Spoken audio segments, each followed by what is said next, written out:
নমস্কার বন্ধুরা, আমি ডক্টর সুব্রত আর আপনারা দেখছেন আপনাদেরই প্রিয় চ্যানেল সুব্রত হেলথ। টাইটেল এবং থাম্বনেল দেখে অবশ্যই বুঝতে পেরেছেন আজকের ভিডিওর বিষয়বস্তু। সময় নষ্ট না করে আসুন ভিডিওটি শেষ পর্যন্ত দেখে নেওয়া যায়। আজ আপনাদের সঙ্গে আলোচনা করব সিনথেটিক ভিটামিন বি12 খাওয়া স্বাস্থ্যের ক্ষেত্রে কতটা উপকারী। অর্থাৎ সায়ানোকোবালামিন হলো সিনথেটিক ভিটামিন বি12, আর এটি খাওয়া ভালো না খারাপ বা কতটুকু খাবেন বা খেলে কি ধরনের সমস্যা হতে পারে। কোবালামিন এই মলিকিউলটি সাধারণত কোবাল্ট থেকে এসছে। ভিটামিন বি12 তৈরির ক্ষেত্রে কোবাল্ট মৌলটি লাগে, আর সায়ানোকোবালামিন হলো ভিটামিন বি12 এর সিনথেটিক ভার্সন।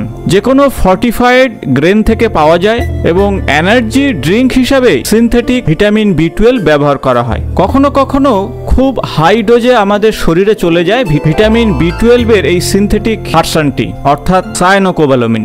800 থেকে 1400 মিলিগ্রাম সাধারণত শরীরের প্রয়োজন, কিন্তু কখনো কখনো এর থেকে শরীরে বেশি যাওয়ার জন্য ভয়ঙ্কর পরিণতি হতে পারে, কারণ এর মধ্যে থাকা সায়ানাইড গ্রুপটি শরীরের ক্ষেত্রে ডেঞ্জার। কারণ কোবালামিনের সঙ্গে সায়ানাইড গ্রুপটি অ্যাটাচ থাকে। যদিও অল্প পরিমাণে বি12 যদি আমাদের শরীরে যায় তাহলে আমাদের লিভারকে ডিটক্সিফাই করে, কিন্তু যদি বেশি পরিমাণে সায়ানোকোবালামিন শরীরে যায় তাহলে কিন্তু সমস্যা তৈরি হবে। আর অতিরিক্ত সায়ানাইড শরীরে গিয়ে মাইটোকন্ড্রিয়ার অক্সিজেন লেভেলকে কমিয়ে দেয়, ফলে মাইটোকন্ড্রিয়ার মধ্যে যে সমস্ত কেমিক্যাল রিয়াকশনগুলো হয় সেগুলো আস্তে আস্তে বন্ধ হয়ে যায়। সায়ানাইড পয়জনিং এবং কার্বন মনোক্সাইড পয়জনিং কোষের মধ্যে হতে থাকে। বিশেষত মিথিলিন ব্লু হলো কিন্তু এই সায়ানাইড পয়জনিং এর অ্যান্টিডোট। মাইটোকন্ড্রিয়াল ড্যামেজ থেকে মিথাইল ব্লু কিছুটা রক্ষা পায়। যদি আপনার শরীরে সিনথেটিক ভিটামিন বি12 ইনজেক্ট করা হয় সেক্ষেত্রে ওভারডোজ কিন্তু হলে ভয়ঙ্কর হতে পারে, আর বেশ কিছু সাইড এফেক্ট চলে আসতে পারে, বিশেষত ভমিটিং, স্টমাক প্রবলেম, লো পটাশিয়াম, হেডেক, ফিভার এবং ডিজিনেস, অর্থাৎ বমি বমি ভাব বা বমি হওয়ার সমস্যা আসতে পারে, পেটের কিছু সমস্যা হতে পারে এবং পটাশিয়াম লেভেল কমে যেতে পারে। তার ফলে আপনার পেশি দুর্বল হতে পারে বা অসাড় হতে পারে, মাথার যন্ত্রণা বা শরীরে জ্বর পর্যন্ত আসতে পারে এবং শরীর ঝিমঝিম করতে পারে। আর ভিটামিন বি12 এর এই সিনথেটিক প্রোডাক্টটি অর্থাৎ সায়ানোকোবালামিনের সায়ানাইড পার্টটি হলো সব থেকে ভয়ঙ্কর। তবে অল্প পরিমাণে সায়ানাইড কিন্তু লিভার ডিটক্সিফাই করতে সাহায্য করে, সেটি আগেও আপনাদের বলেছি, কিন্তু লার্জ অ্যামাউন্টে যদি সায়ানাইড আমাদের শরীরে ঢুকতে থাকে তাহলে কিন্তু এই ভয়ঙ্কর পরিবর্তনগুলো হতে পারে। এমনকি ডিএনএ স্ট্রাকচারও পরিবর্তন করতে পারে এই অতিরিক্ত সায়ানাইড। ডিটক্সিফাইং জিনকে চেঞ্জ করতে পারে এবং একটি কমন জেনেটিক প্রবলেম তৈরি করতে পারে এই সায়ানাইড, তা হলো মেথিলেশন। তাই সঠিক ডোজে যদি আপনি ভিটামিন বি12 এর সিনথেটিক পার্ট গ্রহণ না করতে পারেন তাহলে কিন্তু ভয়ঙ্কর কিছু সমস্যা তৈরি হবে। তাই ন্যাচারাল ফর্মে আপনি বি12 গ্রহণ করুন। আর ন্যাচারাল ফর্ম হলো মিথাইল কোবালামিন, অর্থাৎ যাকে আমরা মেথাইল ফোলেট বলে থাকি। যে কোনো দানা শস্যের মধ্যে রয়েছে এই মিথাইল কোবালামিন। ভিটামিন বি12 এর অ্যাক্টিভ ফর্ম হলো মিথাইল কোবালামিন। তাই সিনথেটিক সায়ানোকোবালামিনের পরিবর্তে অবশ্যই আপনারা মিথাইল কোবালামিন গ্রহণ করবেন, এবং এটি গ্রহণ করলে আপনার যদি ঘুমের সমস্যা থাকে তাহলে সেখান থেকে বেরিয়ে আসতে পারবেন বা ঘুম ভালো হবে, এবং আপনার সার্বিক রিফ্রেশমেন্ট দেবে এবং আপনার নার্ভাস সিস্টেমকে ঠিক রাখতে সাহায্য করবে। বিশেষত মায়োলিন সিথকে আরো বেশি ডেভেলপ করবে, কারণ মায়োলিন সিথ যদি সঠিকভাবে গঠিত না হয় তাহলে হাত পা ঝিনঝিন করা, শিরশির করা বা অবসের মতন সমস্যা চলে আসে, এমনকি হাত পায়ে জ্বালা পড়ার সমস্যাও তৈরি হয়। তাই মিথাইল কোবালামিন সর্বাপেক্ষা সেফ ড্রাগ ভিটামিন বি12 এর সাপ্লিমেন্ট হিসাবে। তাছাড়া ভিজুয়াল অ্যাকোমোডেশনের জন্য মিথাইল কোবালামিন খুবই গুরুত্বপূর্ণ একটি উপাদান।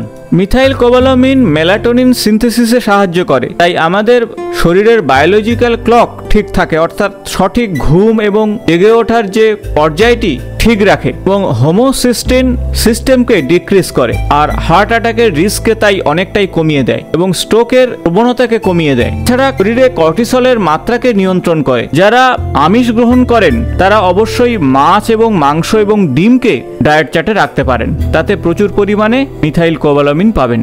তবে অতিরিক্ত ভিটামিন বি12 আছে এমন কোনো খাদ্য বেশি আপনারা গ্রহণ করবেন না। আর অতিরিক্ত ভিটামিন বি12 যুক্ত খাদ্য যদি অতিরিক্ত গ্রহণ করেন, যেমন লিভার, অতিরিক্ত ডিম, অতিরিক্ত মাংস, সেক্ষেত্রে স্টমাকে ইনফ্লামেশন হতে পারে এবং এইচ পাইলোরি ইনফেকশন হতে পারে এবং লো স্টমাক অ্যাসিড হতে পারে, গ্যাস্ট্রিক বাইপাস এবং সেই সাথে লোয়ার ইন্টেস্টাইনে ইনফ্লামেশনও পর্যন্ত হতে পারে। তাই অতিরিক্ত ভিটামিন বি12 খাওয়া কিন্তু শরীর স্বাস্থ্যের ক্ষেত্রে ভয়ঙ্কর হতে পারে। তাছাড়া যাদের ক্রোনস ডিজিজ রয়েছে তারা ভিটামিন বি12 বেশি পরিমাণে খাবেন না, অর্থাৎ যে সমস্ত খাদ্যে প্রচুর পরিমাণ ভিটামিন বি12 রয়েছে। তবে বি12 আমাদের শরীরের জন্য খুবই গুরুত্বপূর্ণ একটি উপাদান, যা আমাদের রক্ত তৈরি করতে সাহায্য করে, বিশেষত লোহিত রক্তকণিকা তৈরি করে ভিটামিন বি12। তাই ভিটামিন বি12 এর অভাবে অ্যানিমিয়ার মতন সমস্যা চলে আসে। তাই সিনথেটিক ভিটামিন বি12 আপনারা এড়িয়ে চলুন, অর্থাৎ সায়ানোকোবালামিন। এছাড়াও হাইড্রক্সি কোবালামিন আপনারা গ্রহণ করতে পারেন এবং ডেনসয়েল কোবালামিন হলো আরেকটি ভিটামিন বি12 এর ফর্ম। ডেনসয়েল কোবালামিন একটি অ্যাক্টিভ ফর্ম এবং হাইড্রক্সি কোবালামিন এটি একটি ইনঅ্যাক্টিভ ফর্ম ভিটামিন বি12 এর। তাই সঠিক ফর্মে আপনাদের ভিটামিন বি12 গ্রহণ করতে হবে, আর তবেই আপনার স্বাস্থ্যের ক্ষেত্রে আপনারা উপকৃত হবেন। তাই ন্যাচারাল সোর্স থেকে আপনারা ভিটামিন বি12 নেওয়ার চেষ্টা করুন। সেক্ষেত্রে ফর্টিফাইড ফুডের মধ্যে প্রচুর পরিমাণে বি12 পাবেন।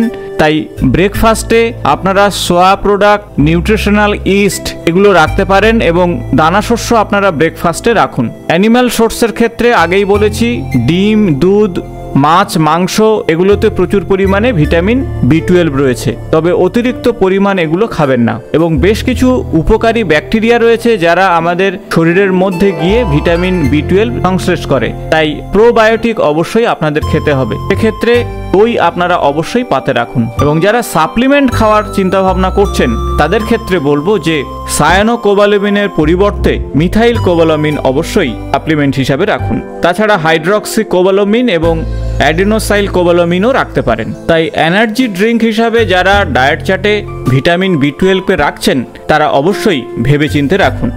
আশা করব ভিডিওটি ইনফরমেটিভ হয়েছে। ভালো লাগলে বন্ধুদের সঙ্গে অবশ্যই শেয়ার করবেন। নিয়মিত আমার চ্যানেলের আপডেট পেতে চ্যানেলটি সাবস্ক্রাইব করে পাশে থাকা বেল বাটনটি প্রেস করবেন। নতুন একটি ভিডিওতে আপনাদের সঙ্গে আবার দেখা হবে। আজ এই পর্যন্ত, নমস্কার।